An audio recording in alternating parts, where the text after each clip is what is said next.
Thank you all so much. Welcome to the Texas House District 18 Candidate Forum. My name is Deanne Lee. I am the East Texas Regional Advocacy Director for Raise Your Hand Texas. And you know, the reason why we're here tonight, we've already heard some of this, the future of Texas, our economy, the communities that we all live in, the citizenry, it all depends on how well prepared our students are.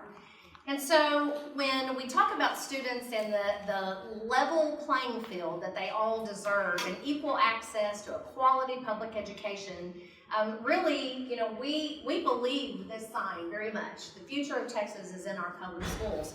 90% of the workforce does come from public schools. And so we at Raise Your Hand Texas, we are a nonprofit, nonpartisan organization that was founded to advance public education. And we're coordinating a series of these forums across the state leading up to the March 5th primary. And so I would like to start by thanking tonight's timekeeper, Megan Hogg. Megan is an assistant principal at Lumberton Middle School. She has over 15 years experience in serving students and their families as a teacher, a coach, and now an administrator. She resides in Lumberton with her husband and 3 sons. I would also like to thank our moderator for tonight, Sandra Womack. Ms. Womack has been the director for the Lumberton Chamber of Commerce for the past 9 years. She is the deputy state ride captain for the Patriot Guard Riders, Golden Triangle, associate chapter representative for Vietnam Veterans of America, Southeast Texas Chapter 292, vice president for Associates of Vietnam Veterans of America's Texas State Council, co-sponsor of the Veterans Incarcerated Group at Mark Stiles Unit, and president of the Blue Santa Toy Run Beaumont. Her passion has been veterans with a special focus on Vietnam veterans. Supporting our veterans and standing for them is the largest part of her heart. She's been married to Dave Williams for 6 years and resides in Beaumont and enjoys spending time with family, supporting veterans, shopping, traveling, and her photography. So at this time, candidates, I'm going to turn it over to Ms. Womack. Thank you. Thank you. I'm delighted to moderate this evening's forum. When they asked me to do this, I decided I'd watch because I'm very nervous. But I did learn some things by watching another debate of what cannot happen. So before we begin, let's review a few of the forum rules. Please silence your electronics as a matter of courtesy. This event is being recorded and will be posted on various platforms within a couple of days. Audience members are asked to refrain from applause or other signs of approval or disapproval during the forum. We will show our gratitude once the forum is concluded. Also, campaign materials are not to be distributed or displayed anywhere except at the candidates' designated tables. The candidates for Texas House District 18 are seated in alphabetical order. The candidates will give opening remarks for up to 3 minutes in order from left to right. The speaking order for candidates' answers to questions will alternate, and each candidate will have 2 minutes to answer. Our timekeeper will raise signs to let us know how much time is left. The yellow sign indicates that 30 seconds remain. The red indicates your time is up, which means you need to cut it off. Please do not interrupt other candidates or attempt to engage when you are speaking. If I feel that a candidate is not respecting these rules, I will kindly interrupt the candidate and redirect the conversation. Let me introduce the candidates. All the candidates for the office of State Representative District 18 were invited. The order in which the candidates are seated are determined by the alphabetical order according to the last names. The candidates present tonight are Mr. Ernest Bailes, Dr. Stephen Missick. That's correct. Hooked on phonics, yes. And Ms. Shanna Steele. All right. And let me add, Mr. Bailes and Dr. Missick are Republicans, and Ms. Steele is a Libertarian. So, okay, open remarks, 3 minutes each.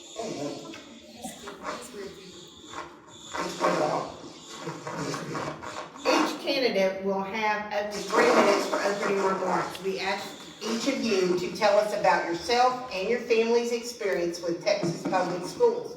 We get to start with Representative Bailes. First of all, I appreciate you guys caring enough to show up. You have to be part of the process. My name is Ernest Bailes. I'm born and raised in Shepherd, Texas. I'm the state representative for House District 18.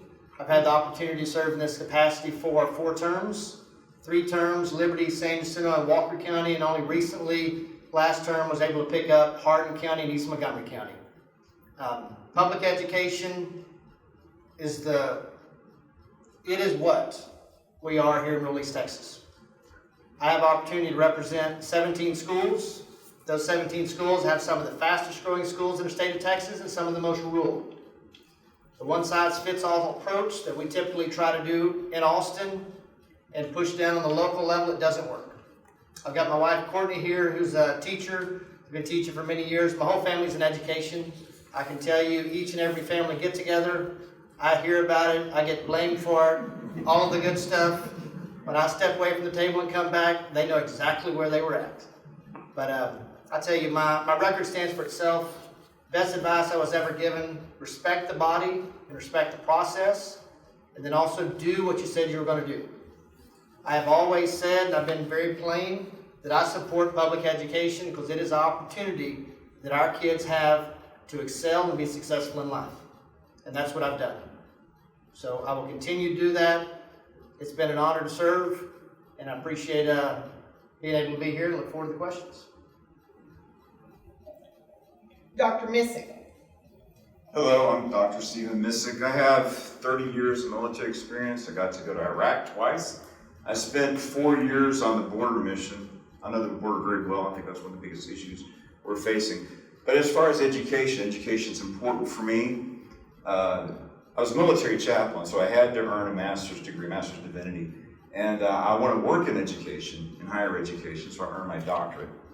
While I was earning my doctorate, I've been working at the public school. So both my parents have master's degrees in education, worked in education in public schools.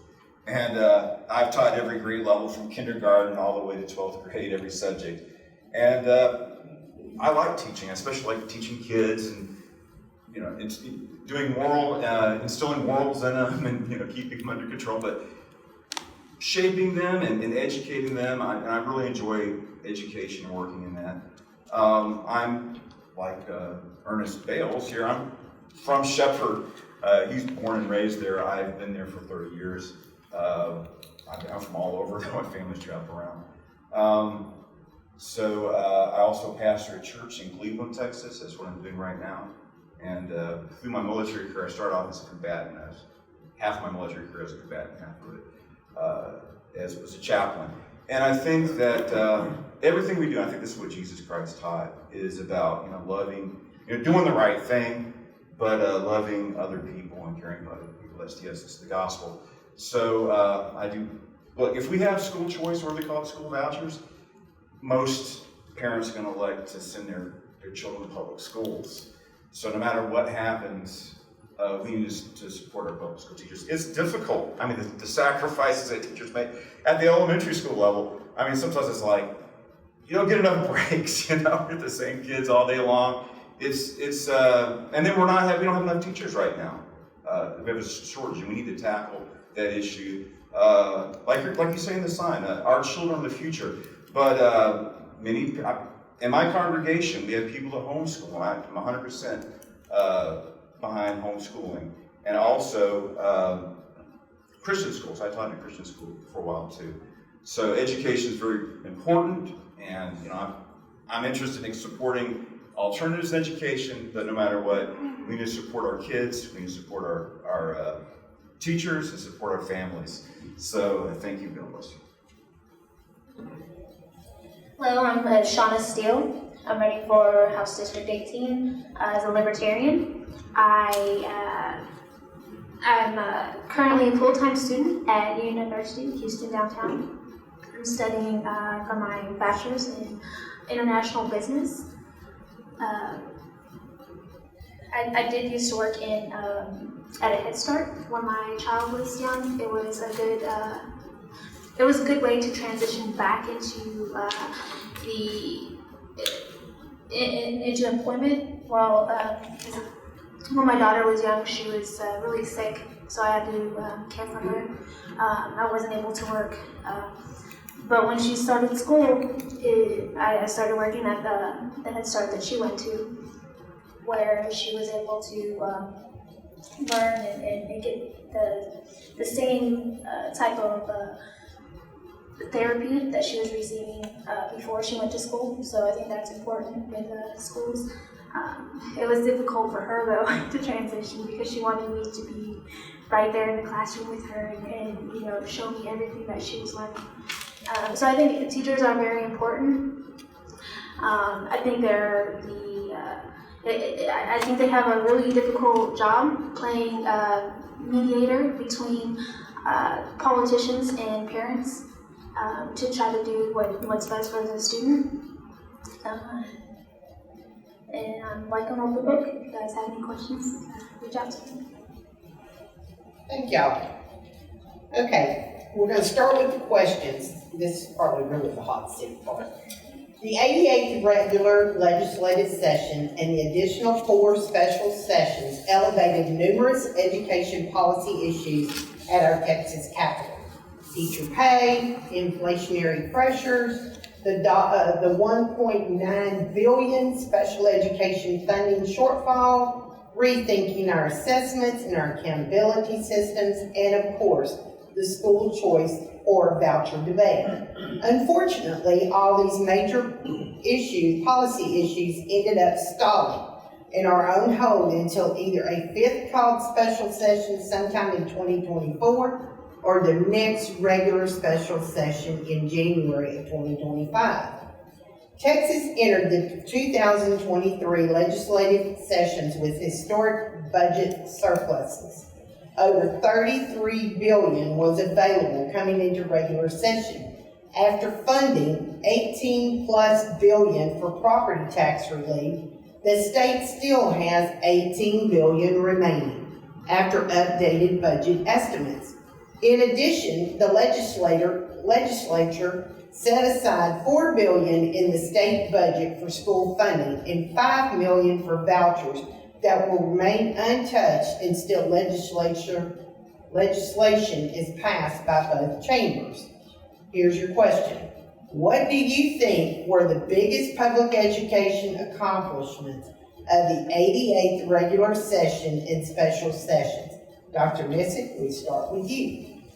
Okay, like you said, they didn't really get a lot done this session. I don't know they really have accomplished anything in education. Of course, Ernest is there working. He'd know more from experience than that. But with property taxes, understand, I know we do need to fund our teachers, and teachers aren't getting paid enough, and it's difficult. Sometimes you have to spend money to take care of the needs of the class that you shouldn't have to pay out of your own pocket for things, right? So we need to do more. That's a failure not to pass pay raises for the teachers, not to pass help with inflation. I mean, it's hitting us all. But with property taxes, it's very difficult. I'm inheriting a ranch. My father passed away, and it's hard to pay these taxes, and we need to have property tax relief. So I support that. And like you said, they've got a surplus of like $30 billion. Well, let's use that money to help the pressing needs that we have in education in our schools right now. So, and I think it's a shame that we have special session after special session after special session, and they're not passing the legislation that we need to have the action to help our teachers and set up our students for success. Ms. Steele? Yeah, I agree.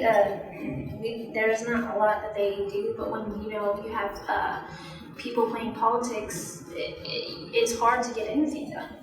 One person is for something and then the other person's against it. There's this constant conflict. But Senate Bill 11, it provided additional school safety due to the incident in Uvalde. I think that was a great accomplishment, but there's definitely that more could be done for that. With, like you said, there is a surplus that I think that can also be addressed to possibly help fund education.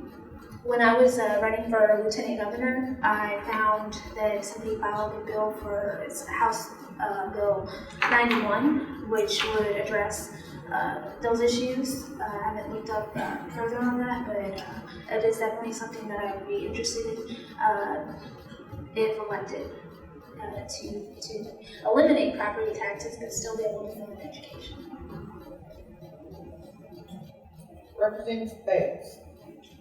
Senator, I appreciate it. We're going to kind of circle back to what the question was, what we actually accomplished. I think we'll get an opportunity to talk about what didn't happen and why.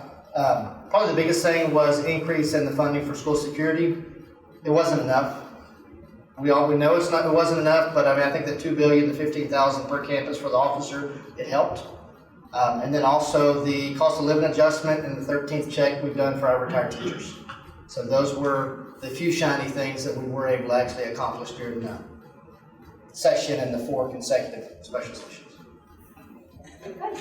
Second question, what public education issues do you believe still need major attention? Ms. Steele. So I, as a libertarian, am a big advocate for school choice.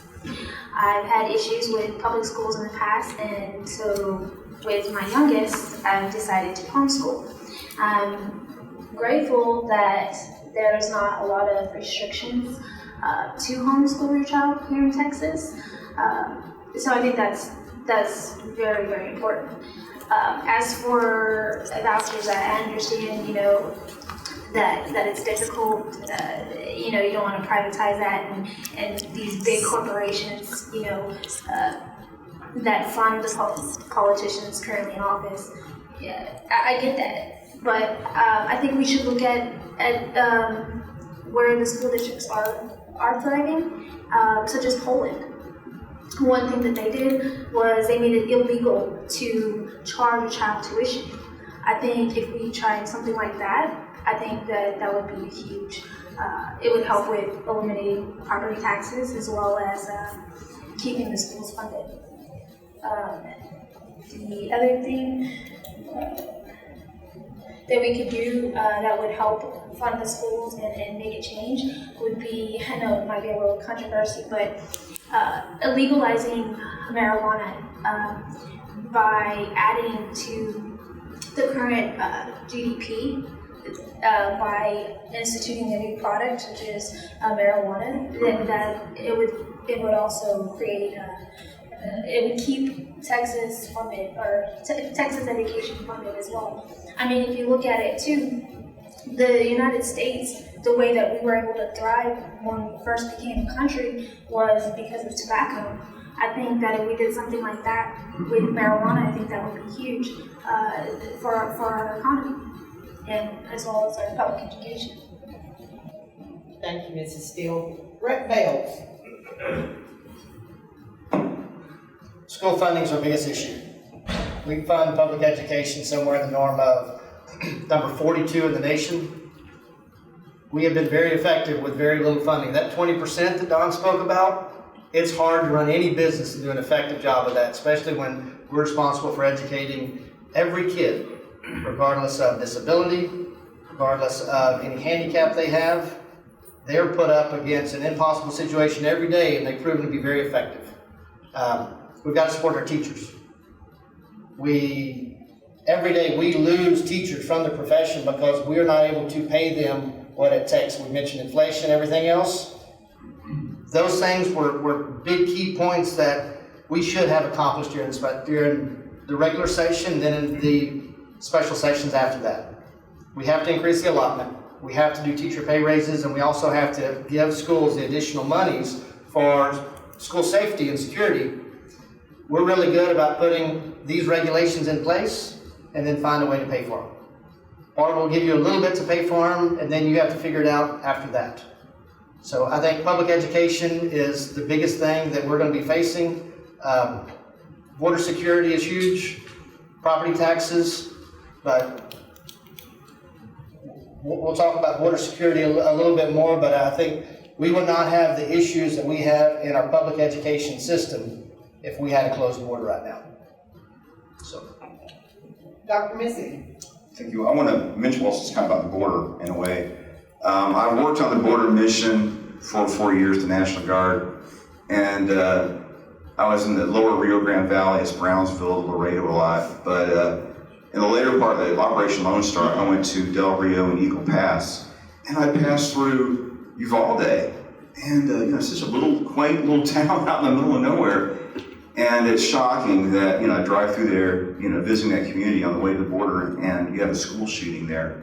And I have to say, it's kind of sad, but we've got to keep our kids safe. And everybody works in education now. It's like a fortress. And I think it's sad that we've come to that place as a society.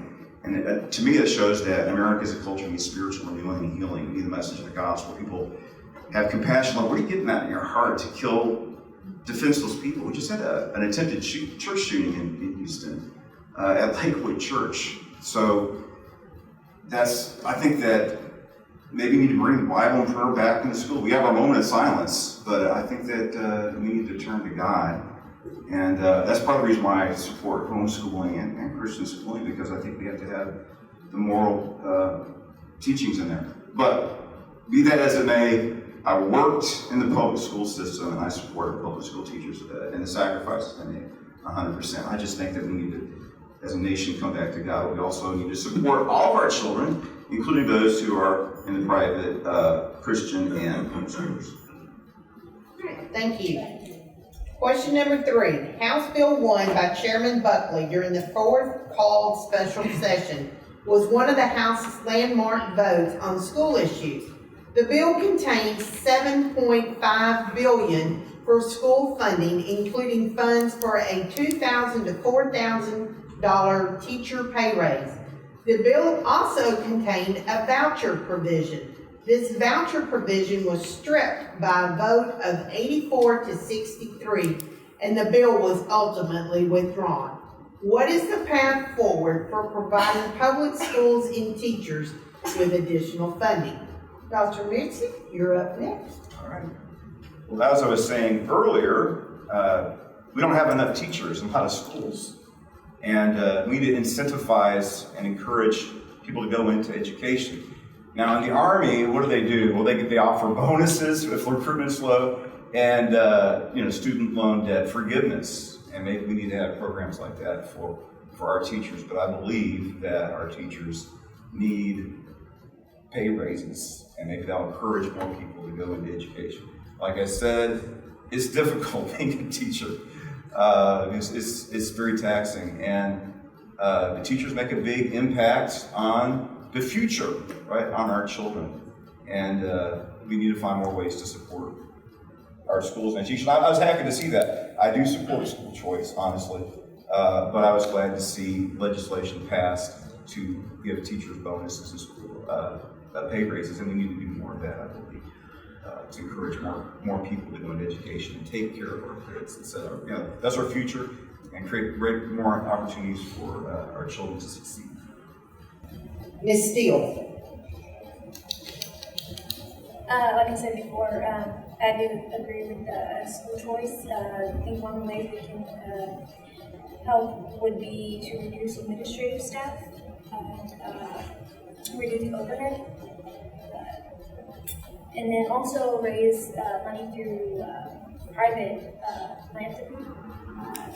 I noticed that earlier we spoke about auto shops helping with the students. That's one way to do it. I know there's other instances where corporations they help fund like new football fields or maybe even buildings, a library or something like that for the school. They can have money on it, and it would help the economy as well as the students.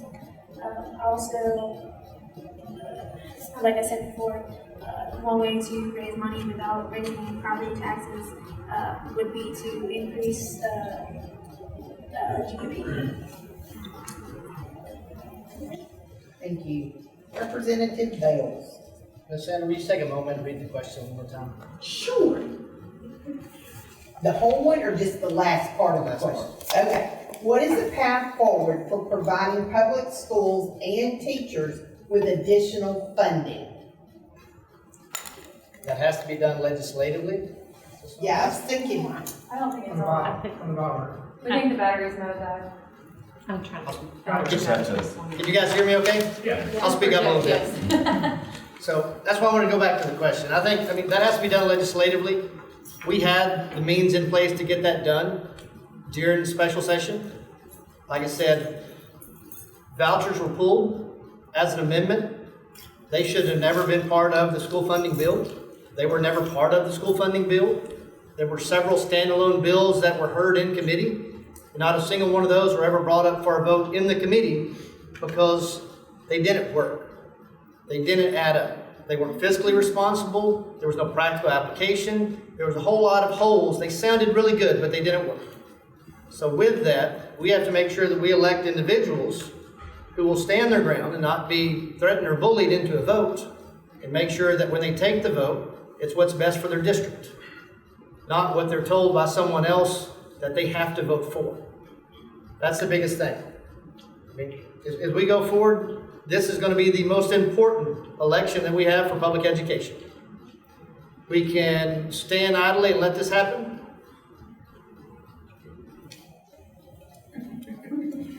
I got the time now. Yeah, you good.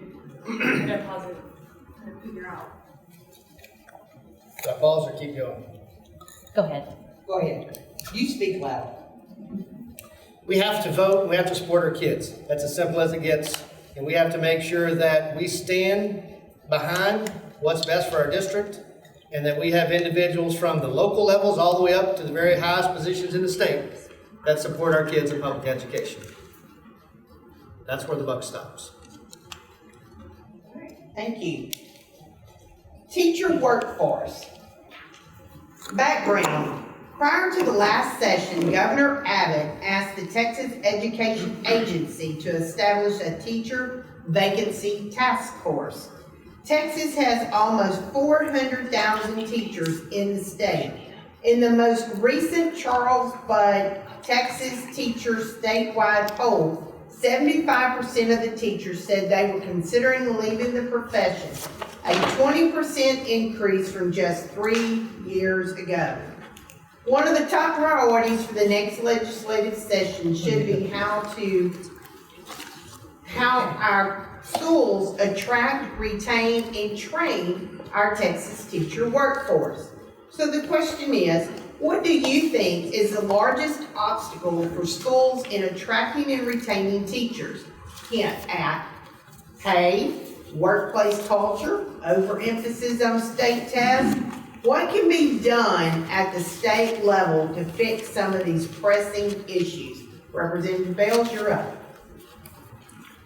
We have to pay teachers, and we have to let teachers teach. I've carried multiple pieces of legislation that is all about transparency. We have a lot of testimony that comes at the state level, and they may support charter schools or private schools or any other capacity. And they're very quick to tell you they can do a better job at educating kids because they don't have restriction A, B, or C. My question is, how do we remove restriction A, B, and C from our public schools and let every kid have a chance to a good education?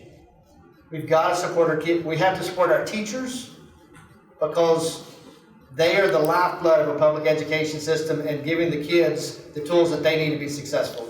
They have to be paid, they have to be supported, and they have to know that when the legislature is in session, that we are not there to vilify them and to vilify public education, because that has been the case. We have held their needs captive for pet projects, and we're better than that in the state of Texas. All the way to the top, we have to support our teachers. And one of the biggest things that's also we have to be mindful of, I represent 17 school districts. Each of my districts essentially get 1/17 of a vote. HISD has 15 to 16 representatives. It takes 76 votes to pass anything out of the House. I'm gonna be hard pressed to find 4 other representatives that know where Sour Lake, Texas is, or anywhere else. You have to be able to work together with people and do what's there for the greater good of the kids. Thank you. Dr. Missick, same question. Okay, well, we need more teachers. I remember one time I was going to teach and I had a surprise. I had 2 times the regular size of a class. It's like, okay, you just gotta, rise to the challenge and do good classroom management. But that shows that they're undermanned, and that's hard. I rose to the occasion, like I said, that's difficult to have, you need to have a manageable group of kids so you can effectively teach them. So we need to increase pay for our teachers. One of the issues I think is important is there's a perception, in society that, like, you get these teachers associations that are, like Randy Weingarten woman, I think she's hurting education, right? We need to let people know that the public school system should be for everybody. Our nation's polarized. Half the country's conservative and Republican, half's Democrat, and we need to get politics. And then there's controversy, like, inappropriate material in the schools. We shouldn't have, that shouldn't be on the news, right? But people don't want to hear good news stories about what good, I guess that's boring, the good job that teachers are doing. But another thing I see is there's a problem with these standardized tests. It's like the entire school year is geared to taking the STARS test, and then when you're done, it's like the end of the school, It's, we gotta move away from that. I mean, we should be giving our children a quality education. It shouldn't be about seeing if the kids can take this test. So what that fundamentally means is putting the needs and interests of our children in our schools first. Ms. Steele, even though it's on, you're probably going to speak up a little bit. Okay, sorry. Well, I think that decentralizing the control and empowering local communities and parents through stronger PTAs. I think that teachers, a lot of teachers, they need help. I think that as a community that we need to try to help them as best as we can. I think that teachers, if they're in need of help, that they need to speak up. Let your parents know, let the parents and students know how they can help you. Maybe they don't know how to help you. And by that communication, building that stronger communication, it may help retain teachers. And also, get rid of the standardized testing. I think that teachers know whether or not their students know the materials that they're teaching. I know my child, when I'm homeschooling him, he doesn't like the book work. He likes, videos. He likes learning through other means, not just strictly book work. And with children, they have different types of learning. Some are visual, some aren't. So I think that's the testing is also an issue. All right. School safety. School safety is one of the biggest priorities of our schools. During the 88th regular session, House Bill 2, which requires at least one armed security officer to be present during regular school hours at each district campus, provided a funding provision that increased the existing allotment from $9.72 per student to $10 per student, and provided an additional $15,000 per campus. Question: have you talked with your school districts or campus principals about how this new provision is being implemented? What else needs to be done to help our schools be safe? Ms. Steele? I haven't had a chance to speak with the school districts yet, but I do notice that in one school they are implementing a program where it's parents for really good students or something like that. And I think that's good. The parents are actually stepping up and helping out the school, making sure that it's safe for the students. I think that the teachers should be able to. I support the Second Amendment, And I think that if the teacher wants to carry, that they should be able to. I think that there needs to be, allow them to maybe take a course to show them how to carry safely, to ensure that our children are safe while they're in schools. As a security consultant, I understand that each school has different security needs, and not every school is going to be the same in the situation. But also, I think we need to focus on the real issue with school safety, and it's mental health. So I think that that needs to be addressed for students, that they need maybe additional help to make sure that they're mentally stable. I also think that maybe incorporating additional training for students that are younger in first aid as well as gun safety. Thank you, Ms. Steele. Representative Bailes. There's nothing that I do in the legislative process where I don't speak with my superintendents. The worst thing that I can do is look at a problem from 10,000 feet above and think I know how best to fix that. Every one of our districts is different. See, where'd Dr. Tipton go? We've got Guardian programs, we've got Marshall programs, we have a lot of different programs, and it's all different. We have some of our school districts that have their own police department. We have some that contract with constable's office, some contract with the sheriff's department. There is no one-size-fits-all. But what I can tell you, we put restrictions in place that the funding cannot realistically cover. We also put we have to have the single access point. We have schools that have been built over many years, some pre-integration, and they're not built that way. I think it's really important and it's realistic to say, hey, you know what, new schools going forward, we're going to build them this way. But it's really hard to put a finite time frame that you have to go back and you have to fix these schools in order to address these issues with practically no funding. So I think the best thing we can do is realize that our schools are independent. They have locally elected boards, and we need to be able to allocate those monies and let those boards and the school administration figure out how best to spend that money. We don't need to say from the state, you have to do these three things, because I can tell you, Hardin Jefferson and West Hardin is very different than Lumberton or any other school. Thank you. Dr. Missick. I gotta say, I taught for a while at Goodrich School. That's an old school that's right outside that's actually in Polk County, it's just north of Shepherd.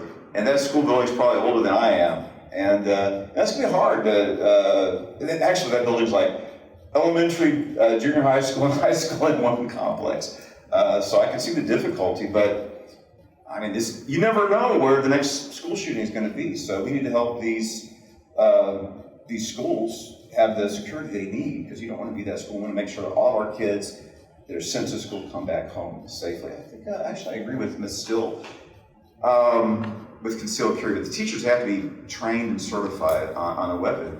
I mean, there's been a lot of evangelical churches being shot up. Sutherland Springs outside of San Antonio, White Settlement, and here on Lakewood Church in Houston.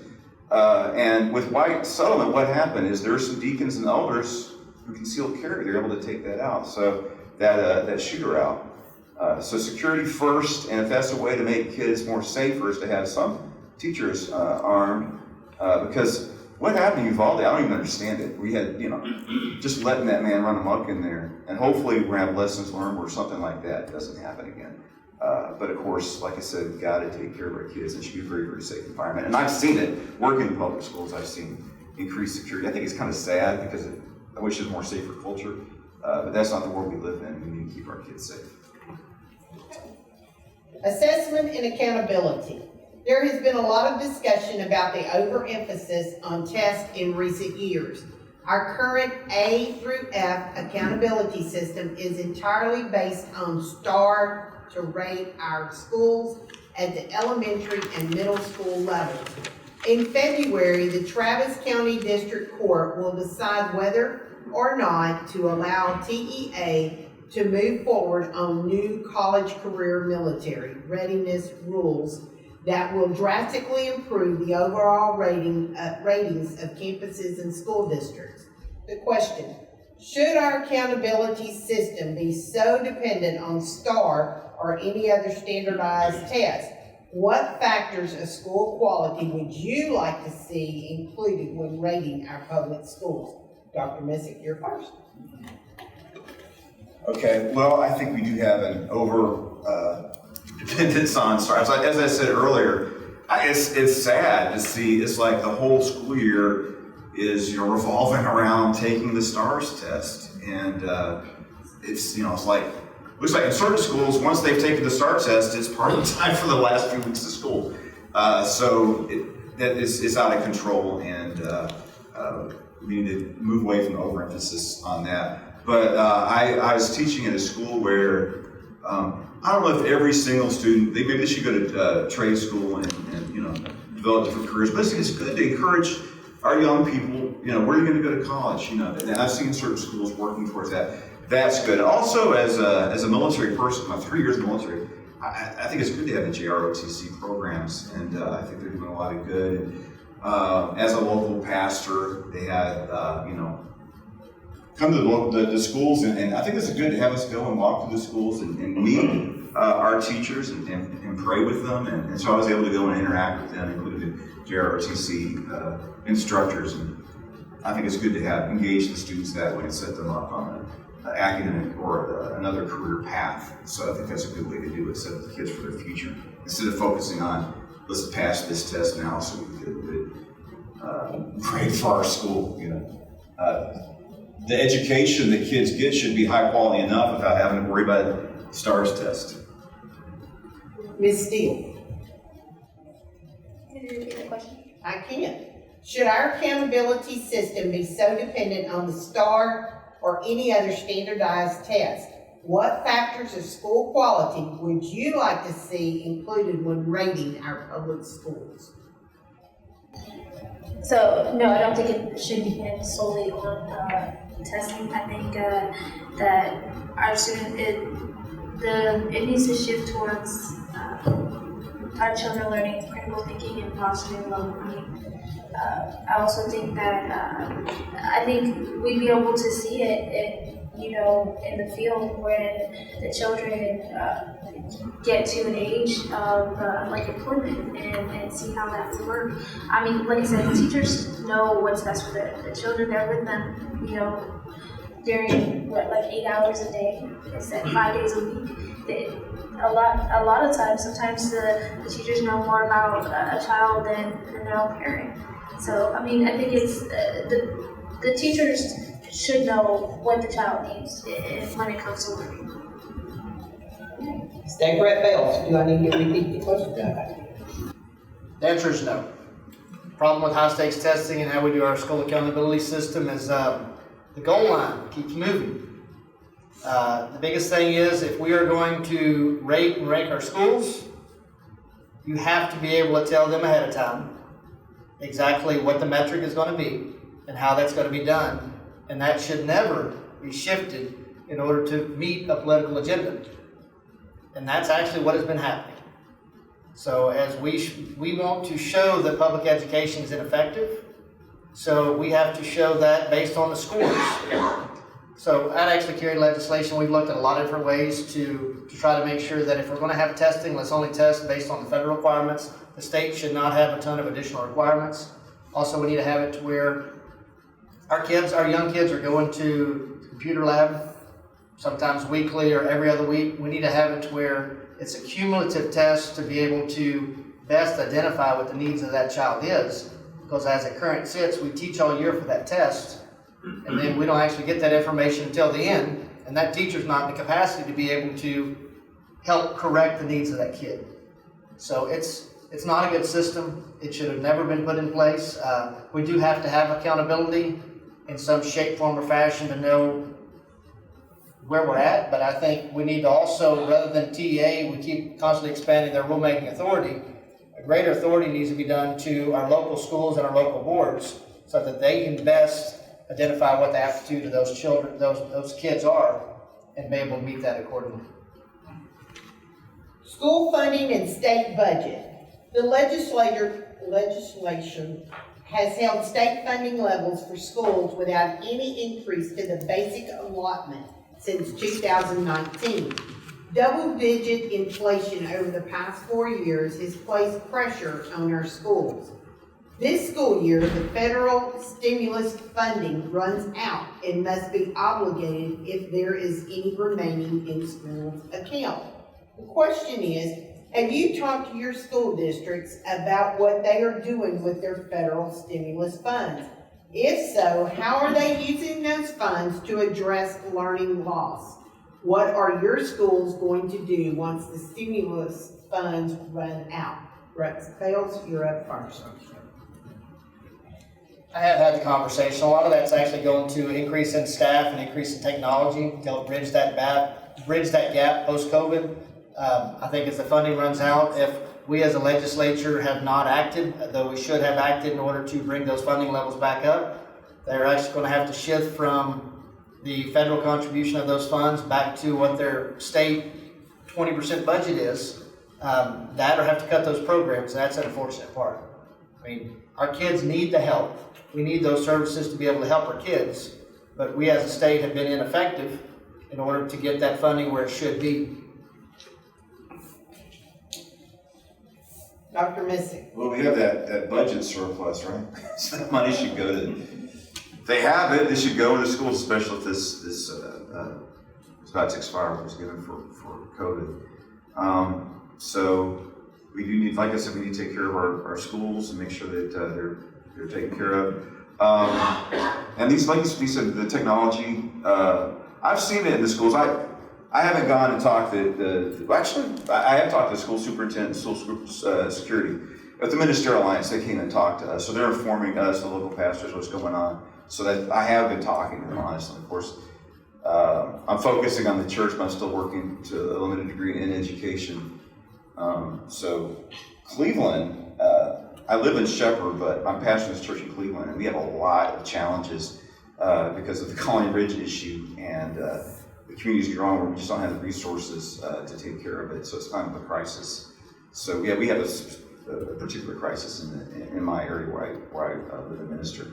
But like I said, we got to take care of our kids; they're our future, and we have to make a way. If there's funds available to this surplus, then they need to use it to improve the quality of education. Use technology. A lot of schools I've seen where they have, kids get to use the Chromebooks and have technology. It's good, to have innovative ways to improve the quality of our education for our children. Ms. Steele. Yeah, I agree that the surplus could go to funding the additional for the schools, but also school choice. It would create competition, and also the House Bill 91 that I spoke of earlier. It did have a provision in there for the surplus to go to the schools, which is one of the reasons why I agree with it. Also, a lot of times you have schools where they feel like they need to use the money or they lose it. I don't agree with that. So, I mean, like I said, with the surplus, I think it should go to schools that need the repairs, like the superintendent mentioned earlier. Hang on. The state currently has a budget surplus of at least $18 billion, with an additional $23.7 billion in the rainy day fund. What are your funding priorities for public education next session or during any special called sessions? Ms. Steele, you're up.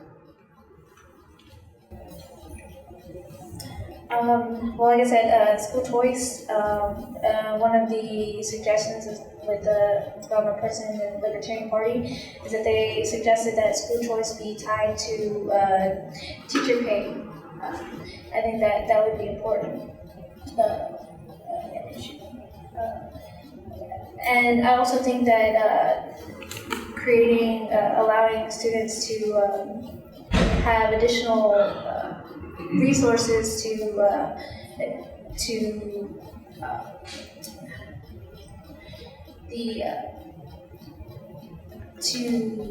like in high school, like auto mechanics, and I think they should be able to have more courses for courses like auto mechanics. All right, Dr. Missick. Yeah, speaking of that, one time I was teaching and I went to the auto shop. They actually had a vehicle they were tearing up and putting together. It's like, wow, that's in the Kingwood, the Umberland Independent School District. But other rural school districts can't afford to have a state-of-the-art, shop like that. I mean, it's great for kids to actually go to school and learn how to become an auto mechanic.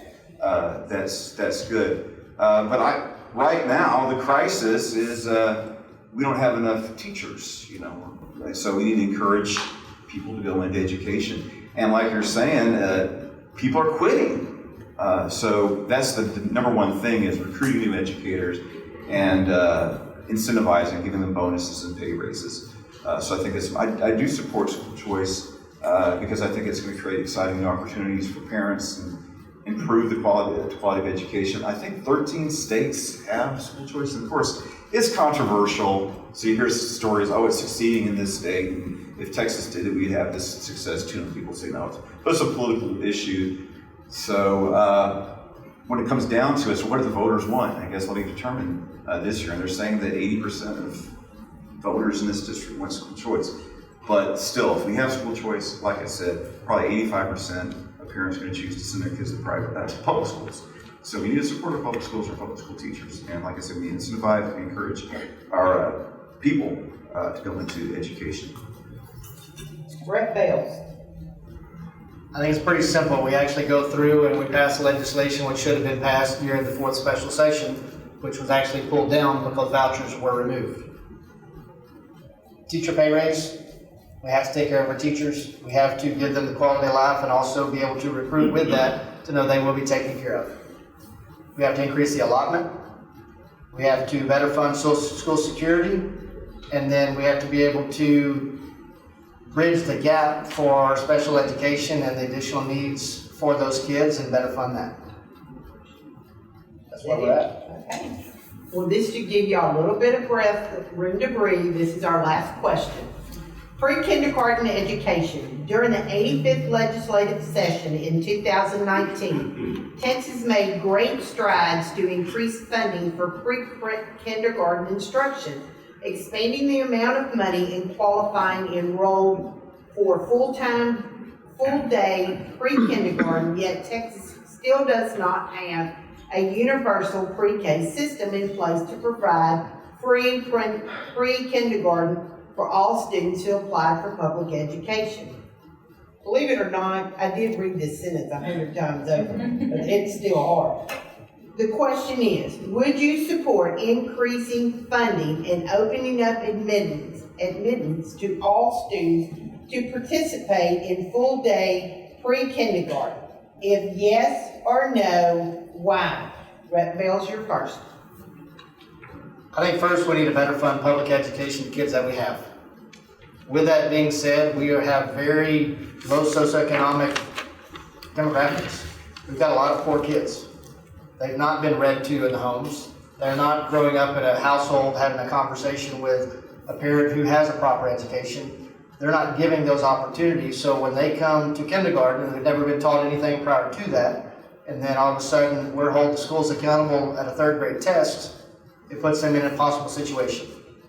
I think there would be a lot of benefit to having good quality pre-K available, but first we need to figure out how to fund the programs that we have before we expand additional programs that would take away monies that should already be obligated. Ms. Steele. Yeah, I agree with you. But I do know that, like I said, when I worked for pre-K, that was one of the issues that we had, funding for the teachers. But I did notice that it was one way to create teachers. a lot of times, parents, when their youngest child goes off to school, they don't, and they're usually, stay-at-home parent, they don't know what to do with themselves. They go volunteer at the pre-K schools, and sometimes there's a teacher shortage, and the pre-K that I worked at, they provided education for the parent to become a teacher. So I think that would be, like I said, I think pre-K is very important, and especially it helps students learn faster, and they've already got like a head start with the education for the regular grades. But and it also helps with social development. Like my oldest, when he was in pre-K, they were debating whether or not to push him up a grade, but they decided to keep him at the same level so that he could foster a better social development, because he was very hyperactive. And so, yeah, I think pre-K is very important, but I don't think that, I think we should fund what we have before we expand. Dr. Missick? I think things are probably good the way they are now. I have people in my church and family where the little ones, where with pre-K, usually it's a half-day program, and I think that's sufficient. And like Ernest Bailes was saying, we have a lot of needs that before we expand, we got to take care of our kids, the needs they're having now. It's like we're not doing enough with what we got. But pre-K is important, but I don't think we should send kids for kindergarten, having school all day long.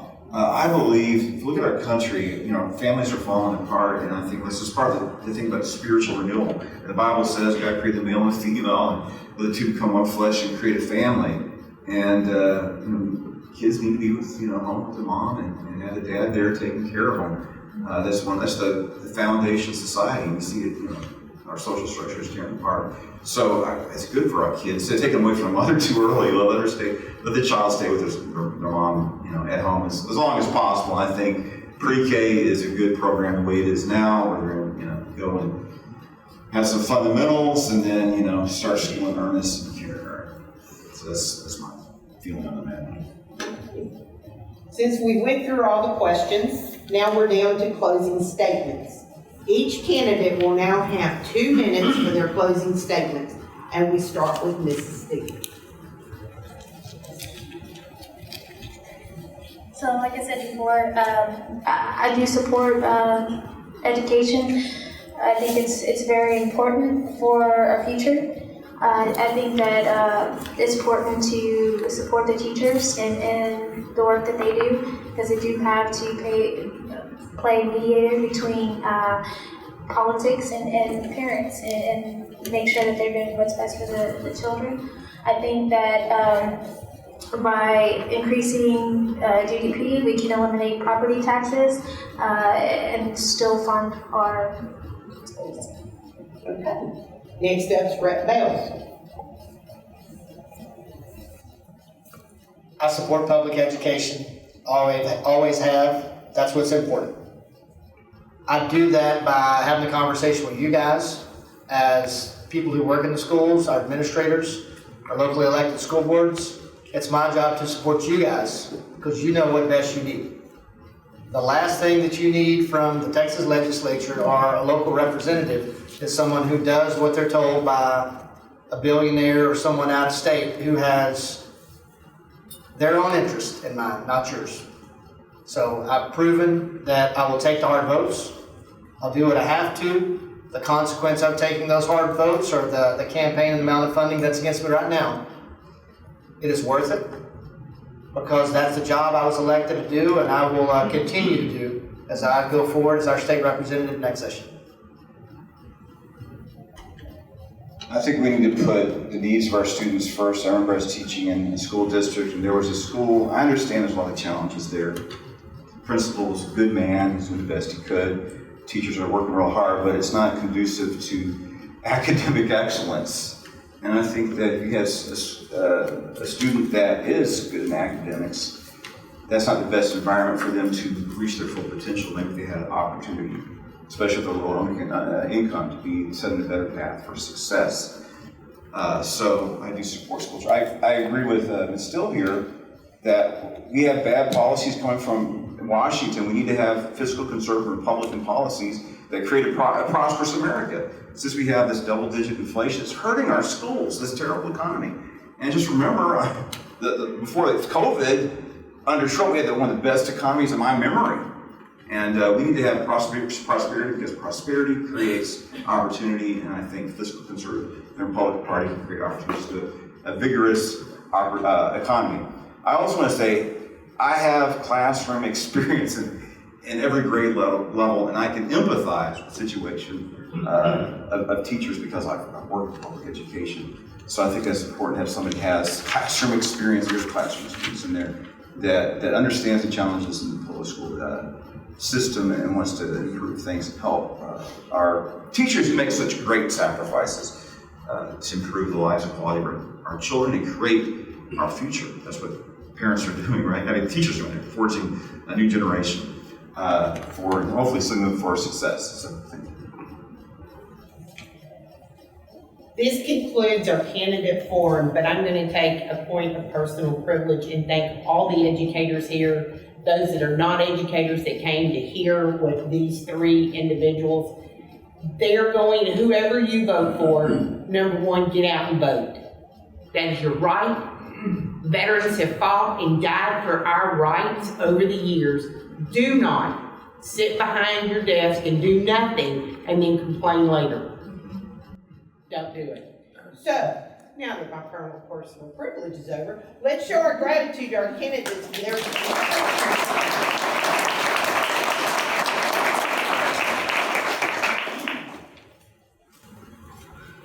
I would like to thank each of you for being here tonight. It does show how much you care. Also, thank you to each candidate for being here tonight. And yes, when we conclude, we will want a picture or two, if that's okay. But we want to also thank our panelists earlier this evening. Thank you for taking the time to share your views and expressing the importance of how public education impacts the community. In particular, thank you to Ms. Hogg for being timekeeper, great job, and Ms. Wilmack for doing an excellent job as moderator. It takes a lot of time and preparation as well to get ready for this. Again, you know, every election is an education election. I don't care what is on the ballot, it's going to affect education in some way, shape, form, or fashion. So please do express that privilege you have of voting. And on your way out, some of the candidates do have campaign materials. Please feel free to take with you. We also, at the Raise Your Hand Texas table, have many, many items we would love for you to take. And don't forget that early voting starts February 20th through March 1st. And then, of course, Election Day, March 5th. So thank you all very much for being here tonight. And please be careful. Thank you.